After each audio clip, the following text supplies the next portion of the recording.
So I think we should start.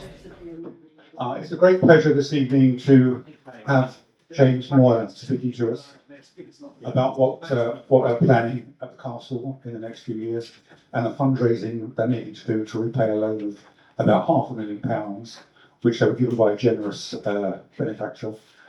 And they're trying to raise money to repay that loan. And I think they've got 2 years to do it. And I don't know if anybody's noticed, but there seems to be a lot of work going on at the castle at the moment as well. So you might hear a little bit about that. But anyway, James is going to tell us all about the plans that they have for the future and their fundraising activities. Thank you very much, James. Throughout the centuries, Berkhamsted Castle has survived many threats. The siege of 1216 helped establish Magna Carta. Outrage at Robert Stephenson's planned railway led the castle to become the first ancient monument ever to be granted statutory protection. Now there's a new threat to the nearby castle fields, a much-loved open space with a rich history of its own. Recently, the land was put up for sale, fenced in and the footpaths enclosed. Local people campaigned to save the fields, and with the help of a generous loan of £500,000, the Berkhamsted Castle Trust were able to purchase the land. But unless this loan is repaid, the fields will again end up in private ownership, and who knows what that may mean. 2 years, £500,000, one chance to save Castle Fields for everyone. There we go. That's all I wanted to say, really. That's it. Next slide. This is just a little bit about me so that you know who I am. My grandfather and father and me, we all went to the school here. My grandfather came down in 1904 as a master. He was known as Potty Moyer. And Graham Greene taught Graham Greene, and Graham Greene was incredibly rude about him in his autobiography, which we've never forgiven him for. So, and I was very much involved in the Rectory Main Cemetery project, which we kicked off in probably 2014-15. This is your esteemed chair, Ian, launching some doves to celebrate the beginning of that project. I don't think we ever found the doves. I think they disappeared. But behind this is a wonderful team of people, some of whom are in the room, who have all worked really hard and are working really hard to make this campaign work. So I wanted to thank them as well in person for all the help they've given. So these are the fields, absolutely beautiful part of Berkhamsted. This is the more recent history. So when Castle Village was built, these were part of the Castle Village estate, and Lord Holmes bought the land from the developers of Castle Village in 2000, and then they went into private ownership through David and Judith Ewart. And when David and Judith Ewart divorced, David's new wife, Sarah Ewart, paid £120,000 for the fields back in 2015. And then since 2021, we've actually, when I said we, the Berkhamsted Castle Trust, have been negotiating to purchase the fields offer. But as you'll see, there were several complications along the way. So actually, we're very lucky to have secured the fields.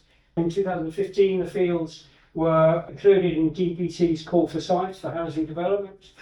In 2024, the Ewart signed an option to buy agreement with a local developer, who then proceeded to fence. We saw the fences in the video, started to fence the fields off, and came within weeks, if you like, of putting them up for auction at a cost just on the northern part.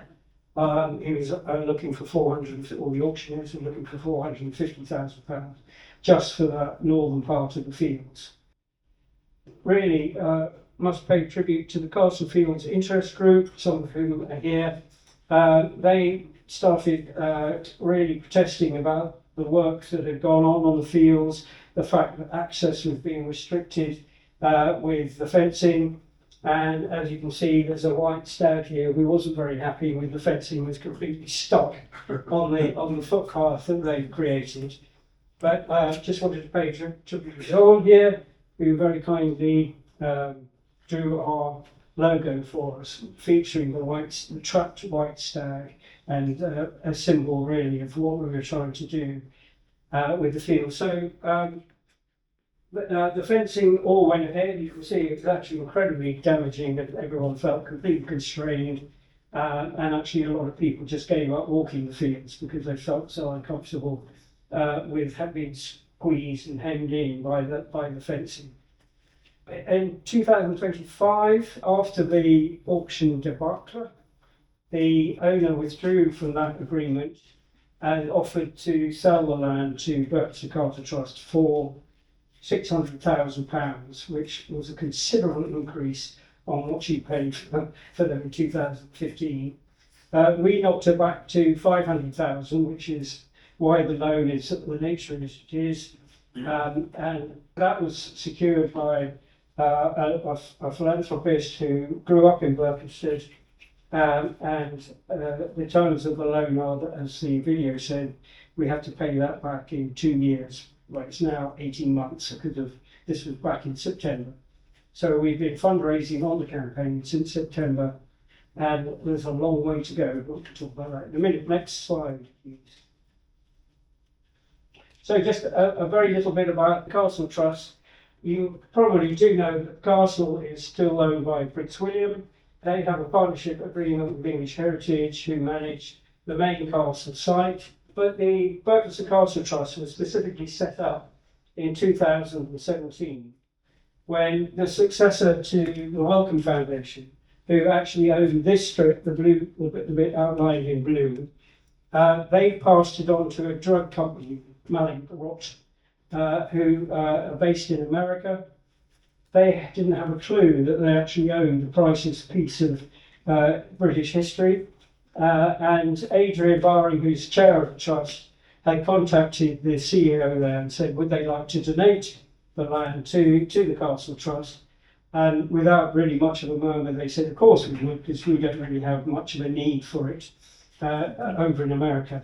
So they donated this part of the castle site, which is where, as Ian mentioned, all the silt from the moats that are being dredged at the moment to improve the water flow is being dumped at the moment. So if you know that bit as you go up New Road, just on your left there, this is New Road here, and then it comes up, and then our fields are just over here on the right.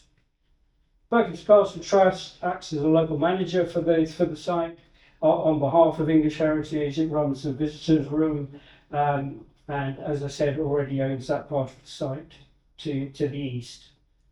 Can you just tell us about the green bit? This bit just belongs to what was the Ministry of Works. It didn't get.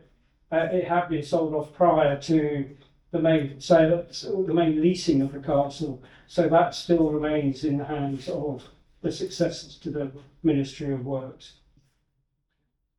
So really getting down to the nitty-gritty, why are the fields so important? As a resume, we're going to talk about these in more detail, but they do have really exceptional historic significance.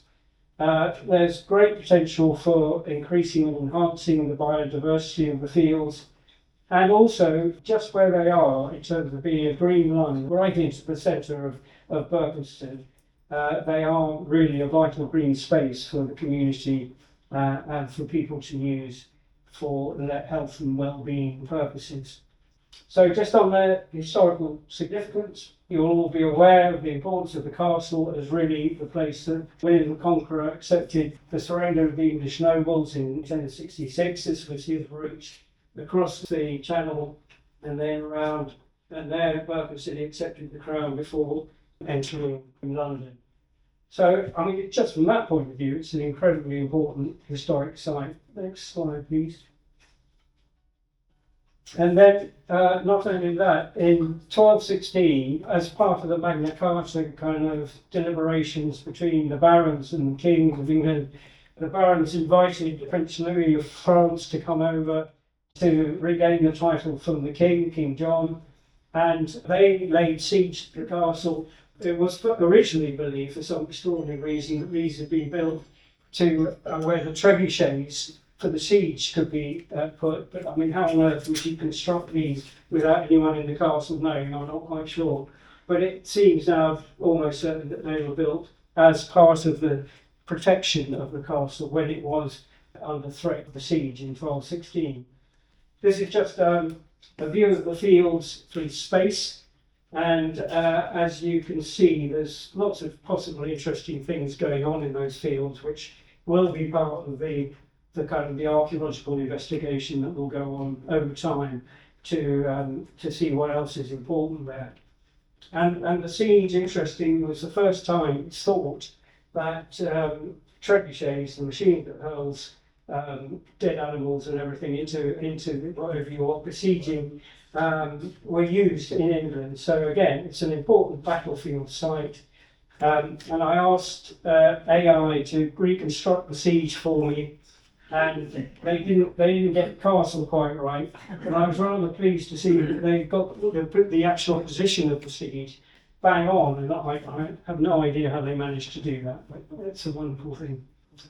And then the other thing, really important aspect of the fields, this is them here, and then this outline is what was the Royal Deer Park, which was part of the whole castle setup.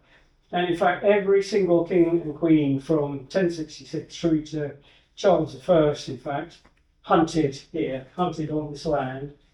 Nobody really, I think, understands the significance of it. It was only a subject of a piece of research last year, which the Castle Trust undertook, and really mapped out the boundaries and also how this piece of landscape had developed since the medieval period and over the subsequent years. So basically, the Deer Park runs right up to North Church Common at the top there, which is where the National Trust are considering putting a hub just up there at the top tip, and we can talk about that some other time, possibly. Yes. And then the other thing that's happened within the Deer Park, which you're probably aware of, is Taylor Wimpey bought this piece of land here and have created, which is about to open, the Castle Hill Sand, which, if you want my frank opinion, has rather manicured the landscape in that area and stuck a car park right in the middle of what was the Royal Deer Park. We're not going to do that. The idea at this stage is really we want to raise the money to secure the fields and preserve them for posterity. This is a map in 1612, and the actual tree line, if you know the fields, there's a rather nice band of trees which run up through the fields, enclosing this field somewhat. And this field was rather enchantingly known as Strawberry Fields on that map. It's called Strawberry Fields. So that line of trees was actually a boundary to the Deer Park itself, and Strawberry Fields lay just outside of it. Next slide, please. So that's the historical side. This is just a little bit more background. The reconstruction of the Deer Park back in the 17th century, with lots more woodland than there is now. After it was disembarked in the 17th century, most of the woods disappeared and it became agricultural land. And this part at the top was actually, it's called the Cold Harbour Extension, and it was only added in 1619. Survived and they built all the boundary around here, which you can still walk around and see. And then it was disembarked 8 years later in 1637. So it only lasted for a fairly short time, that part of the Deer Park. So this was all the historic heartland of the Deer Park.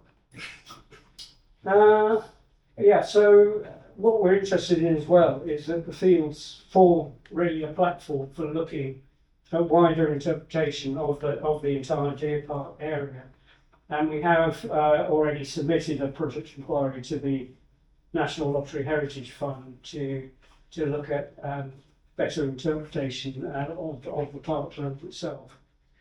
So the fields are a really important stepping stone to take that project forward.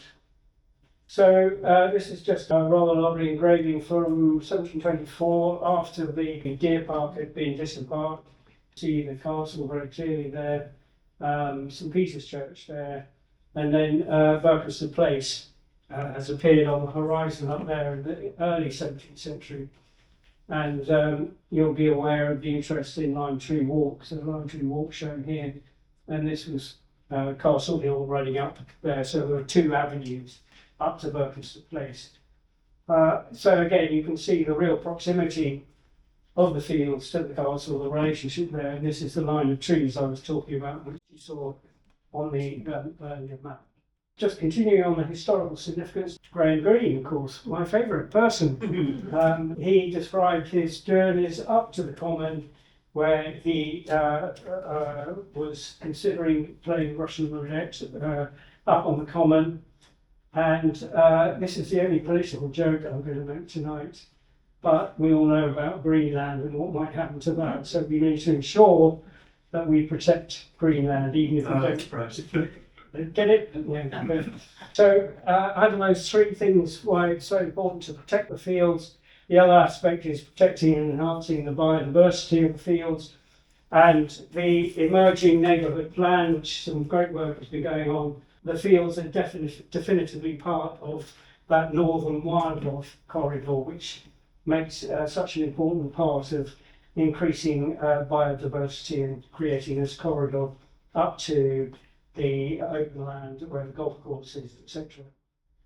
We have applied to Dacorum Borough Council to carry out an ecological survey of the fields. We're waiting to hear on the grant for that. And the vital green space, as you can see, the family still live up at the top. Have been using this as a toboggan course and very much part of the Winter Olympics, could be in the future, and people using it for dog walking and cycling as well. Berkhamsted, surprisingly, isn't particularly well off for green spaces, and that's again a real reason why this is so important. So just in terms of the threats to the field, we've looked at how close it came to being sold.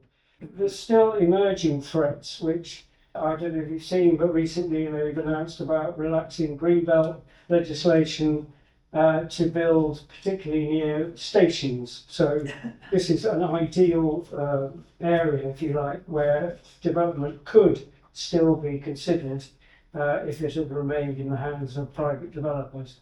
And this is the actual Castle Hill Sound being created on the opposite side of the valley, with this car park going straight into what was a beautiful green view across the valley, and some huge amount of planting around the edges, all so that Taylor Wimpey can build houses elsewhere in Dacorum. So important to stress that that is not what we're doing with Castle Fields. There's other uncertainties, if you like. We don't know what's going to happen about reorganisation, local authority reorganisation, and the relationship with the Dacorum Borough Council. But on the other hand, there are all these wonderful opportunities, as I've said already, the massive amount of support that we've already garnered to help with the project, and also this fact that it's a stepping stone to the wider Deer Park project. So I grew up in Berkhamsted, and we used to go to the castle events, etc. And I think over the past 20 years, probably, my feeling is that it has become more and more divorced from the community of which it forms a real part.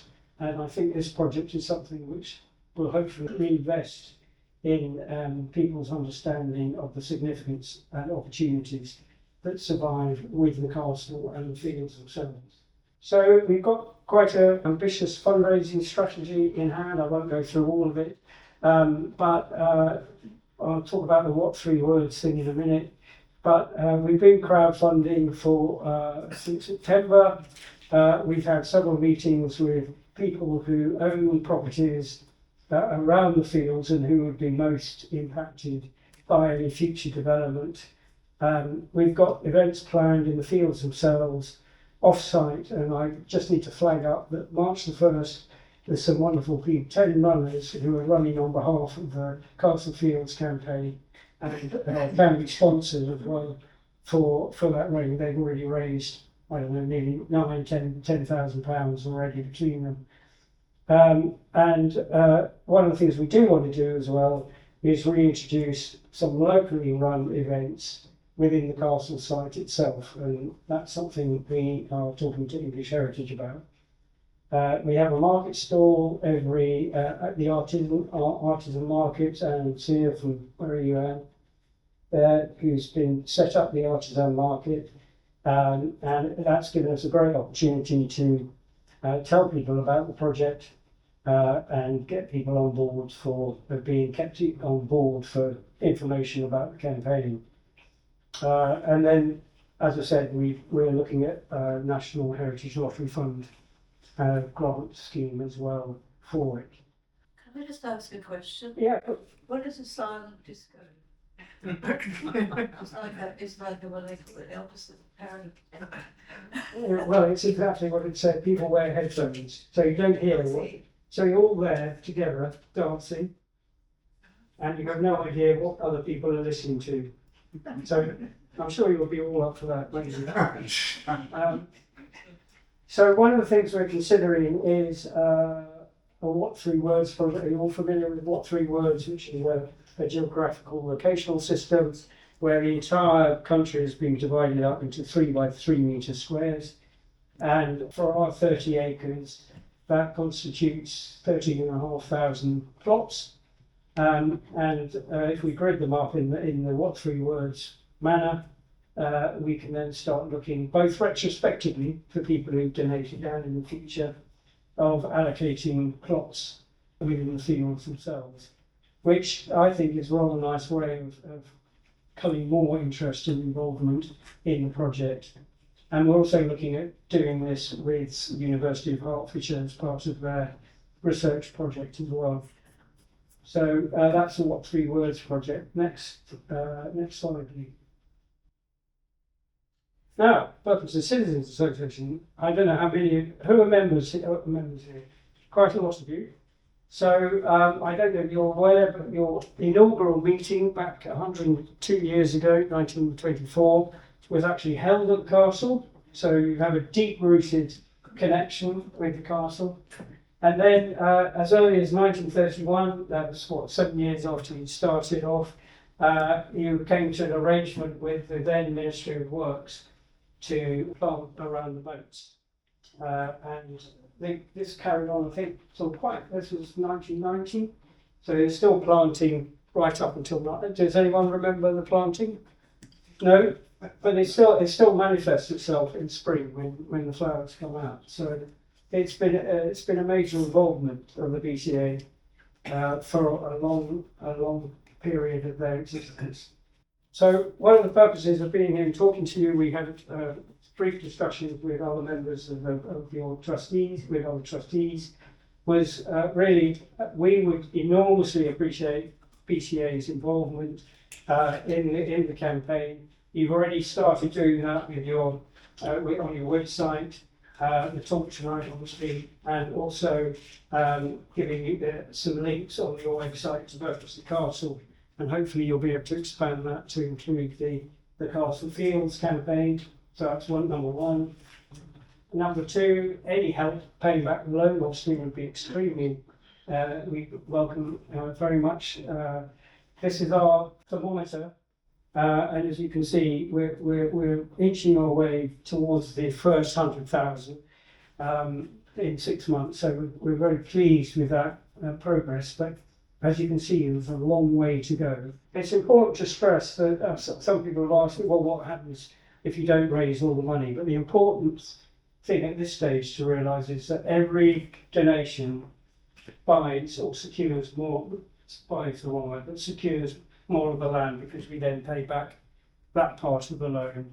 And I can talk about what happens if we don't get to the top. But the really important thing is no donation will be wasted at this stage, and the more we can secure at the moment. We're also gaining interest on those donations. So that's free money in a way for the campaign. So that was just rehearsing again what I've said about it being a heritage asset, ecologically important, and a vital public space. And I think Ian, you suggested whether a donation button could go on the BCA website as well, which would be enormously helpful. So we're always looking for help to help with the fundraising.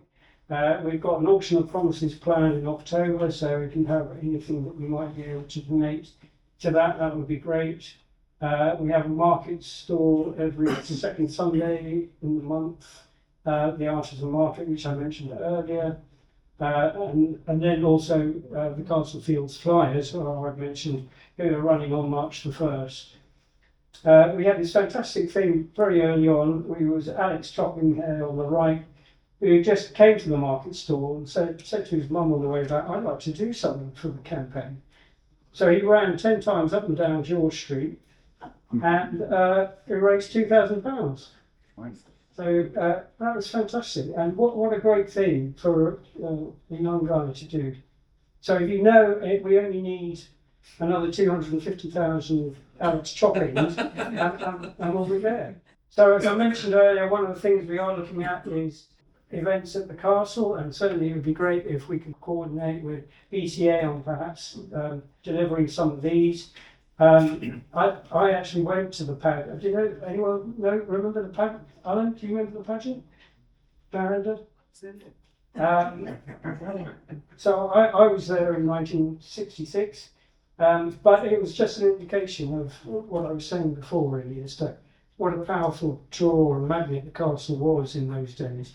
And we definitely want to be in a position where we're having events back in the castle. And one of the things that there is actually a charter for is the Whitsun Fair, and we'd like to revive that next year, 2027. And that was a huge event in the town. I went to those as well. And then we'd like to do stuff in the fields themselves. So these were just some suggestions as to whether people could be involved and BCA could be involved. I was astounded yesterday to find that you could buy a Berkhamsted crossbow for €475. And this is based on the crossbow that was 13th century crossbow that was found in the moats back in the 1931 excavations.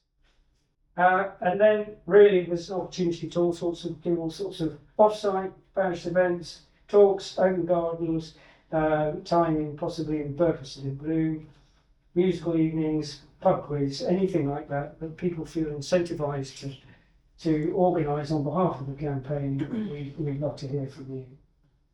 And I think the last slide. Just a thought, I'm a trustee of the Berkhamsted Local History and Museum Society. We had a letter last June, July, I think it was, saying that we've been left a legacy of £20,000 to £30,000, which was very nice, and 2 houses in Berkhamsted. So these are the houses, 26 and 27 Station Road, very close to the station, very good buy, they're on the market at the moment.